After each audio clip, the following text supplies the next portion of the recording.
नमस्कार दोस्तों एक बार फिर से लेह में और कारगिल में बड़े पैमाने पर हमें विरोध प्रदर्शन देखने को मिले। अभी हाल ही में आपने देखा होगा कि सोनम वांगचुक की रिहाई की गई, जिनको कि एनएसए के तहत थोड़े टाइम पहले सितंबर में पिछले साल गिरफ्तार किया गया था और इनको अब सरकार ने रिलीज कर दिया है। तो एक बार फिर से लद्दाख में कई सारी मांगों को लेकर आप देखें तो विरोध प्रदर्शन शुरू हो गए हैं।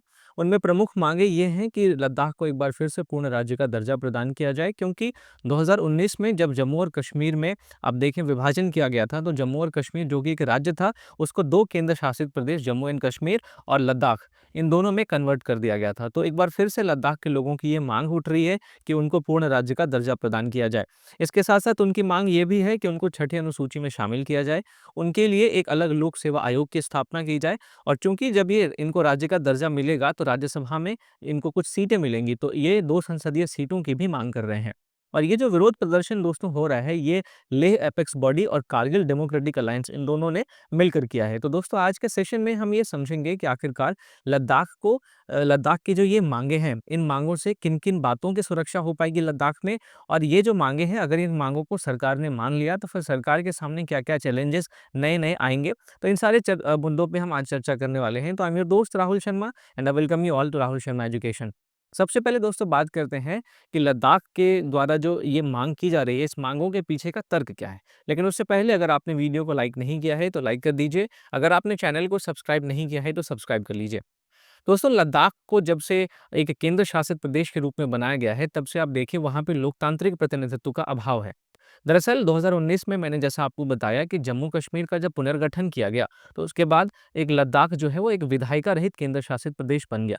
पहले जम्मू एंड कश्मीर में जो विधानसभा थी, उसमें 4 विधायक लद्दाख के रहते थे। अब इसके एक भी विधायक आप देखें तो नहीं है, क्योंकि अब ये एक विधायिका रहित केंद्र शासित प्रदेश बन चुका है। तो अब जो निर्णय है वो गैर निर्वाचित नौकरशाहों के हाथ में आ गया था, जो कि पहले एक निर्वाचित जनप्रतिनिधि के हाथ में रहता था। तो इससे समस्या ये पैदा हुई है कि लद्दाख में लोकतंत्र जो है वो कमज़ोर हुआ है। फिर इनका दूसरा तर्क ये है कि लद्दाख की 97% आबादी जनजातीय है और पहले अनुच्छेद 370 से यहाँ के लोगों की जो भूमि है और यहाँ के लोगों के जो रोज़गार है, उनको सुरक्षा मिलती थी। लेकिन 370 के हटने के बाद से लद्दाख के लोगों की पहचान पे संकट पैदा हो गया है, क्योंकि जो ऑटोनोमस डिस्ट्रिक्ट काउंसिल हैं, उनकी शक्तियों का अब यहाँ पे अभाव देखने को मिलता है। इसलिए अब ये जो माँग लद्दाख के लोग रख रहे हैं कि उनको छठी अनुसूची में शामिल किया जाए, वो जायज़ है। उसके अलावा ये कहते हैं कि पर्यावरणीय संवेदनशीलता की दृष्टि से भी लद्दाख को एक पूर्ण राज्य का दर्जा प्रदान किया जाना चाहिए, क्योंकि लद्दाख एक शीत रेगिस्तान का क्षेत्र है। यहाँ पे आपको कोल्ड डेजर्ट इकोसिस्टम देखने को मिलेगा, लेकिन अनियंत्रित विकास की वजह से यहाँ पे ग्लेशियर पिघल रहे हैं और जल संकट आ रहा है। तो अगर स्थानीय नियंत्रण यहाँ पे बढ़िया होगा, तो इन सारे खतरों से ज़्यादा आसानी से निपटा जा सकेगा।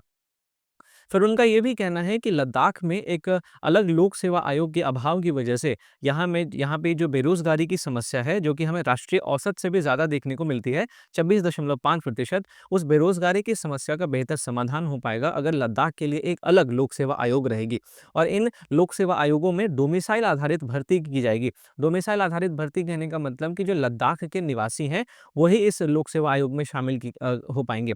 तो इससे युवाओं में आप देखें तो असंतोष जो अभी उभर के आ रहा है बेरोज़गारी की वजह से, उस असंतोष में हमें कमी देखने को मिलेगी। ऐसा लद्दाख के इस विरोध प्रदर्शन करने वाले जो लेह एपेक्स बॉडी है उसका कहना है।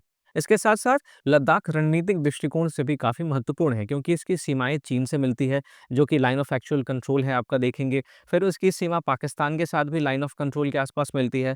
तो ये जो लेह एपेक्स बॉडी है और जो कारगिल की बॉडी है, वो ये कह रही है कि अगर स्थानीय लोगों का विश्वास सरकार के ऊपर बढ़ा, तो इससे हमारी राष्ट्रीय सुरक्षा और मजबूत होगी। तो हम जिस तरीके से लगातार चीन और पाकिस्तान के संदर्भ में अपनी सीमा पे असुरक्षा की भावना को महसूस करते हैं, उस असुरक्षा की भावना में कमी आएगी, क्योंकि यहाँ के जो स्थानीय लोग हैं, वो हमारे लिए एक मजबूत राष्ट्रीय सुरक्षा का निर्माण करेंगे। तो ये सारे तर्क लद्दाख के इस विरोध प्रदर्शन के पीछे दिए जा रहे हैं। अब लद्दाख के लोग ये भी कह रहे हैं, लद्दाख की जो लेह एपेक्स बॉडी है, वो ये भी कह रही है कि लद्दाख को छठी अनुसूची में शामिल किया जाए। छठी अनुसूची में शामिल करने का उनका तर्क ये है कि छठी अनुसूची की बात अगर हम करें, सबसे पहले तो हम समझते हैं कि छठी अनुसूची क्या है, जिसमें शामिल होने के बाद लद्दाख के लोग कर रहे हैं। तो छठी अनुसूची का जो संवैधानिक आधार है, वो है अनुच्छेद 244(2). इसके तहत अभी हमारे देश में 4 ऐसे राज्य हैं, जिनको छठी अनुसूची में शामिल किया गया है। उनमें असम है, मेघालय है, त्रिपुरा है और मिज़ोरम है। तो छठी अनुसूची की विशेषता ये है कि यहाँ पे एक स्वायत्त जिला परिषद पाया जाता है। दरअसल हमारे देश में कुछ ऐसे राज्य हैं जहाँ पे आप देखें तो जनजातीय आबादी बहुत ज़्यादा पाई जाती है और इन 4 राज्यों में जनजातीय आबादी बहुत ज़्यादा होने की वजह से इन 4 राज्यों के लिए एक विशेष व्यवस्था हमारे संविधान में छठी अनुसूची के तहत की गई है, ताकि इन चारों राज्यों में जो जनजातीय क्षेत्र हैं, उन जनजातीय क्षेत्रों को अपनी स्वायत्तता वाला प्रशासन दिया जा सके। उन पे ऐसा प्रशासन उनको दिया जा सके जो कि निर्णय लेने में स्वायत्त हो, और इसे स्वायत्तता के लिए ऑटोनोमस डिस्ट्रिक्ट काउंसिल को हमारे संविधान में बनाया गया है। इस ऑटोनोमस डिस्ट्रिक्ट काउंसिल में आपको 30 सदस्य देखने को मिलेंगे, जिसमें 26 निर्वाचित होते हैं और 4 नामित होते हैं। इस एडीसी का जो कार्यकाल है वो 5 वर्षों का होता है। अब ये जो एडीसी है, इस एडीसी के पास कई विषयों पे विधायी शक्तियाँ हैं, जैसे भूमि है, वन है, जल है, कृषि है, विवाह है, उत्तराधिकार है। इन सारे विषयों पे इस एडीसी के पास विधायी शक्तियाँ होती है। हालाँकि राज्यपाल की स्वीकृति इसमें ज़रूरी होती है। इसके अलावा इस एडीसी के पास ग्राम न्यायालय की स्थापना का की भी शक्ति होती है, जनजातीय विवादों के समाधान की भी शक्ति होती है। इसके साथ-साथ कई प्रशासनिक और वित्तीय शक्तियाँ भी इस एडीसी के पास होती है, क्योंकि ये स्कूल का संचालन करते हैं, ये स्वास्थ्य केंद्रों का संचालन करते हैं, कुछ कर जो होते हैं वो उन उसको वसूल करते हैं, बाज़ार का नियंत्रण करते हैं। तो इस एडीसी के पास कई तरीके की विधायी, न्यायिक और प्रशासनिक शक्तियाँ आपको देखने को मिलेंगी। इसके अलावा जो छठी अनुसूची वाले क्षेत्र हैं, उनको संसद और राज्य के कानून से आप देखें इनको थोड़ा-सा अलग करके रखा गया है, क्योंकि यहाँ पे आप इनको विधायी छूट मिली हुई है। दरअसल सामान्य परिस्थिति में आपको देखने को ये मिलेगा कि अगर संसद ने किसी भी कानून को पारित किया है, तो वो पूरे का पूरे देश में लागू हो जाता है। अगर किसी राज्य के विधायिका ने किसी कानून को पारित किया है, तो वो उस पूरे राज्य में वो तुरंत ही लागू हो जाता है। लेकिन जो छठी अनुसूची वाले क्षेत्र होते हैं, वहाँ पे संसद या राज्य के कानून सीधे लागू नहीं होते हैं। इस संदर्भ में आपको राज्यपाल के पास एक विशेष दायित्व होता है। तो राज्यपाल ये डिसाइड करता है कि ये जो संसद और राज्य के कानून हैं, वो इस क्षेत्र में लागू होंगे या नहीं होंगे। तो ये छठी अनुसूची की विशेषताएँ हैं, और इन्हीं विशेषताओं के कारण जो लद्दाख के लोग हैं, वो ये डिमांड कर रहे हैं कि उनको छठी अनुसूची में शामिल किया जाए, ताकि वहाँ के जो स्थानीय लोग हैं, वो उस ऑटोनोमस डिस्ट्रिक्ट काउंसिल का फॉर्मेशन कर सके, और इस ऑटोनोमस डिस्ट्रिक्ट काउंसिल को बनाने के बाद इसके माध्यम से वो अपने विधायी शक्तियों का इस्तेमाल कर सके, अपनी न्यायिक शक्तियों का इस्तेमाल कर सके। फिर वहाँ पे जो स्कूल है, जो स्वास्थ्य केंद्र का संचालन है, वो खुद के स्तर पर कर सके। यानी कि उनको प्रशासनिक स्वायत्तता, विधायी स्वायत्तता और न्यायिक स्वायत्तता के लिए जो माँग है, वो लद्दाख के लोग ये कर रहे हैं। अब सरकार ने अगर इन माँगों को मान लिया, तो सरकार के सामने कई सारी चुनौतियाँ निकल के आएँगी। सबसे पहला आपको ये देखने को मिलेगा कि लद्दाख एक बहुत ही ज़्यादा संवेदनशील सीमा क्षेत्र वाला एरिया है। अगर यूटी का स्टेटस इनका छीन लिया गया, तो अब अगर अभी इनके पास यूटी का स्टेटस है, तो यूटी का स्टेटस होने का मतलब कि जब ये यूनियन टेरिटरी है, तो केंद्र सरकार का ज़्यादा अच्छा नियंत्रण वहाँ पे है। केंद्र सरकार ज़्यादा अच्छी क्षमता के साथ वहाँ पे निर्णय ले सकती है। लेकिन अगर लद्दाख को राज्य बना दिया गया, तो वहाँ पे केंद्र सरकार द्वारा लिए गए निर्णय में एक बाधा उत्पन्न हो जाएगी, और केंद्र और लद्दाख राज्य के बीच में जो समन्वय है, वो समन्वय कमज़ोर पड़ जाएगा। तो पहली चिंता तो ये है। दूसरी चिंता आपको ये देखने को मिलेगा कि छठी अनुसूची केवल पूर्वोत्तर राज्यों के लिए है, और लद्दाख में भी अगर छठी अनुसूची को लागू करना है, तो यहाँ पे संविधान संशोधन आवश्यक पड़ जाएगा। और अगर हमने लद्दाख को छठी अनुसूची में शामिल कर लिया, तो दूसरे क्षेत्रों में भी छठी अनुसूची में शामिल होने की मांग है, वो बढ़ सकती है। तो दूसरी जो बाधा है सरकार के सामने, वो संवैधानिक बाधा है। इसके अलावा आप बात करें लद्दाख में, लद्दाख की इन मांगों को अगर सरकार मान लेती है, तो सरकार को प्रशासनिक व्यवहार्यता में कठिनाई का सामना करना पड़ेगा। जैसे लद्दाख की जनसंख्या लगभग 3 लाख है। अगर राज्य बनाया गया, तो राज्य में बनाने पे फिर इनको हाई कोर्ट दिया जाएगा, फिर इनको एक पब्लिक सर्विस कमीशन दिया जाएगा, इनके लिए एक बड़ा प्रशासन की व्यवस्था करनी पड़ेगी। तो जो प्रशासनिक व्यवहार्यता है, उसके दृष्टि से भी लद्दाख के लोगों की इन माँगों को मानना थोड़ा कठिन है, क्योंकि अगर ये माँगें मान ली गई, तो सरकार के लिए जो प्रशासन है, वो काफ़ी महँगा और काफ़ी जटिल हो जाएगा। इसके साथ-साथ दोस्तों, आपको पता होना चाहिए कि ल जो लद्दाख का लेह क्षेत्र है, वो बौद्ध बहुल है, और लद्दाख का जो कारगिल क्षेत्र है, वो मुस्लिम बहुल है। तो अगर हमने लद्दाख को राज्य का दर्जा दे दिया, तो वहाँ पे पहचान आधारित राजनीति का खतरा उत्पन्न हो सकता है, और फिर लद्दाख के अंदर या फिर हमारे देश के अंदर एक क्षेत्रीय विभाजन की प्रवृत्ति भी बढ़ती हुई दिख सकती है। तो वर्तमान में लद्दाख के लिए जो उपाय है, वो ये है कि लद्दाख आरक्षण संशोधन विनियमन 2025 के माध्यम से वहाँ के जो स्थानीय लोग हैं, उनको 85% का आरक्षण दिया गया है, और स्थानीय कौन होंगे इस के लिए 15 वर्ष निवास का मानदंड स्थापित किया गया है। यानी कि जो स्थानीय आरक्षण 85% का मिलता है, वो वहाँ के केवल स्थानीय लोगों को मिलेगा, और स्थानीय लोग वो लोग होंगे जो पिछले 15 वर्षों से लद्दाख में निवास कर रहे हों। इसके साथ-साथ इस विनियमन के माध्यम से जो वहाँ की जो स्थानीय स्थानीय भाषाएँ हैं, जैसे भोटी है, पुर्गी है, उनको भी मान्यता मिली है। साथ ही साथ वहाँ पे जो लद्दाख एपेक्स लद्दाख एएचडीसी जो है, हिल डेवलपमेंट काउंसिल है, उस उसमें महिलाओं को 33% का आरक्षण भी दिया गया है। तो ये वर्तमान उपाय लद्दाख में ऑलरेडी लागू हैं, लेकिन उसके बावजूद लद्दाख के लोगों की ये जो माँग है, वो सारी माँगें उठ रही है।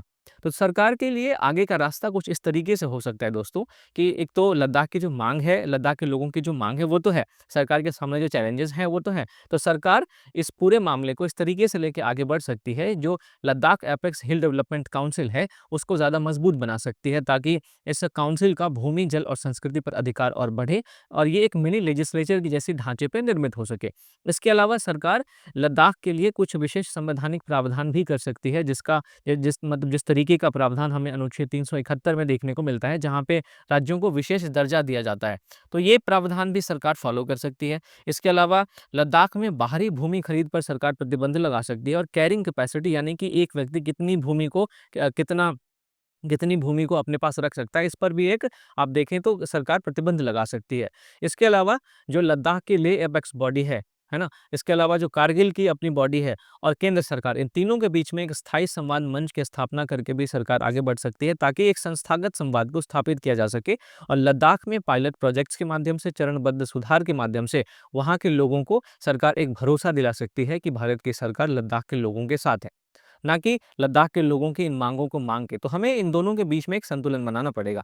तो अंततः हम ये कह सकते हैं कि लद्दाख का ये जो मुद्दा है, वो लोकतंत्र और राष्ट्रीय सुरक्षा के संतुलन, इन दोनों के बीच का मुद्दा है। अगर लद्दाख को राज्य का दर्जा दिया जाता है और छठी अनुसूची में शामिल किया जाता है, तो एक तरफ वो लद्दाख के लोगों का प्रतिनिधित्व बढ़ाएँगे, लद्दाख में जो पर्यावरण और संस्कृति है उसको बचाएँगे, लेकिन सुरक्षा और प्रशासनिक लागत भी सरकार की बढ़ेगी। है ना? सुरक्षा में जो लागत होती है वो भी बढ़ेगी, प्रशासनिक लागत वो भी बढ़ेगी। तो सरकार के लिए सर्वोत्तम समाधान ये है कि सरकार एक अनुकूलित, एक सहमति आधारित और एक चरणबद्ध संवैधानिक मॉडल के माध्यम से इस पूरे मुद्दे को लेके आगे बढ़े, इस पूरे मुद्दे का समाधान करे। तो ये दोस्तों आज का सेशन था। मैं उम्मीद करता हूँ कि लद्दाख में जिस तरीके से चीज़ें चल रही है, उन चीज़ों के संदर्भ को आपने समझा होगा कि उनकी माँगों का तर्क क्या है और सरकार अगर उनकी माँगों को मानती है, तो सरकार के सामने क्या-क्या नई-नई चुनौतियाँ आएँगी और सरकार इन चुनौतियों से पार पाते हुए आगे का समाधान ढूँढ सकती है। तो दोस्तों अगर आपने इस सेशन को ध्यान से सुना है, तो आप इस मेंस प्रैक्टिस क्वेश्चन को लिख के मेरे आंसर राइटिंग वाले ग्रुप में पोस्ट कर सकते हैं। सवाल है कि लद्दाख को राज्य का दर्जा और छठी अनुसूची में शामिल करने की मांग के पीछे के कारणों का विश्लेषण कीजिए। क्या यह मांग व्यावहारिक है? इसके अलावा आप इस प्रीलिम्स के एमसीक्यू को भी सॉल्व कर सकते हैं। तो इसमें कई सारे कथन हैं, आपको बताना है कौन से कथन सही हैं। पहला कथन है 5वीं अनुसूची के अंतर्गत आने वाले क्षेत्रों में राज्यपाल को यह शक्ति है कि वह संसद या राज्य विधानमंडल के किसी भी कानून के अनुप्रयोग को संशोधित या निरस्त कर सकता है। तो ये पहला स्टेटमेंट बिल्कुल सही है, क्योंकि जो 5वीं अनुसूची है, 5वीं अनुसूची में ऐसे 10 राज्य हैं जहाँ पे जनजातीय आबादी पाई जाती है। तो ये जो 10 राज्य हैं, ये पूर्वोत्तर के 4 राज्यों से अलग है, जिनको छठी अनुसूची में शामिल किया गया। आपको ये ध्यान में रखना है। तो पहला जो है स्टेटमेंट वो सही है। 5वीं अनुसूची के अंतर्गत राज्यपाल को ये विशेष दायित्व दिया गया है कि जिन भी राज्यों में जनजातीय आबादी है, उन राज्यों में कौन-सा राज्य विधानमंडल या संसद का कानून लागू होगा और लागू होगा तो किस हद तक होगा, इस बात की शक्ति राज्यपाल को दी गई है। दूसरा स्टेटमेंट है, छठी अनुसूची के अंतर्गत स्वायत्त जिला परिषदों को भूमि, वन और सामाजिक प्रथाओं पर विधायी अधिकार प्राप्त है, परंतु उनके द्वारा बनाए गए सभी कानून स्वतः लागू हो जाते हैं और राज्यपाल की स्वीकृति आवश्यक नहीं होती। तो ये स्टेटमेंट गलत है। अगर ऑटोनोमस डिस्ट्रिक्ट काउंसिल ने कोई भी कानून बना दिया या कोई भी उनको उनको उन्होंने कोई भी डिसीजन लिया, तो उस डिसीजन को राज्यपाल की स्वीकृति आवश्यक होती है। बिना राज्यपाल की स्वीकृति के एडीसी के बनाए हुए नियम लागू नहीं हो सकते, तो दूसरा गलत हो जाता है। तीसरा है 5वीं अनुसूची में जनजातीय सलाहकार परिषद का गठन अनिवार्य है, जबकि छठी अनुसूची में ऐसी कोई भी संस्था नहीं है। ये स्टेटमेंट बिल्कुल सही है। छठी अनुसूची और 5वीं अनुसूची में एक मुख्य अंतर यही है दोस्तों, कि जहाँ छठी अनुसूची में स्वायत्तता पर बल दिया गया है और स्वायत्तता के लिए ऑटोनोमस डिस्ट्रिक्ट काउंसिल यानी स्वायत्त जिला परिषद की स्थापना की जाती है। वहीं 5वीं अनुसूची में जो राज्य हैं, उन राज्यों के जनजातीय क्षेत्रों के लिए एक ट्राइबल एडवाइजरी काउंसिल का गठन किया जाता है और ये जो काउंसिल है, ये राज्य सरकार को या केंद्र सरकार को क्या करती है, सलाह देती है कि जनजातियों की बेहतरी के लिए क्या-क्या कदम उठाए जा सकते हैं। तो तीसरा आपका बिल्कुल सही है। जबकि जबकि छठी अनुसूची में ऐसी कोई संस्था नहीं, हाँ, ट्राइबल एडवाइजरी काउंसिल जो है वो छठी अनुसूची में नहीं है। छठी अनुसूची में आपको ऑटोनोमस डिस्ट्रिक्ट काउंसिल आपको देखने को मिलेगी। चौथा स्टेटमेंट है, छठी अनुसूची के अंतर्गत आने वाले क्षेत्रों में संसद के कानून स्वतः लागू नहीं होते, जबकि स्वायत्त परिषदें उन्हें स्वीकार न करें, तो ये स्टेटमेंट गलत है। तो आपका सही कथन क्या हो जाता है? ऑप्शन 1 और 3, तो पहला ऑप्शन आपका सही हो जाता है। इसका एक्सप्लेनेशन आप यहाँ पे देख सकते हैं, इसको पढ़ भी सकते हैं। और अगर आपको इस सेशन का पीडीएफ चाहिए तो आप मेरे Telegram channel Rahul Sharma current affairs को ज़रूर जॉइन करें। इसका लिंक आपको डिस्क्रिप्शन में मिल जाएगा दोस्तों। और साथ ही साथ जाने से पहले एक बार फिर से मैं आपको याद दिला दूँ, वीडियो को लाइक करना ना भूलें, चैनल को सब्सक्राइब करना ना भूलें। तो मिलता हूँ आपसे अगले टॉपिक के साथ, तब तक के लिए थैंक यू फॉर वॉचिंग।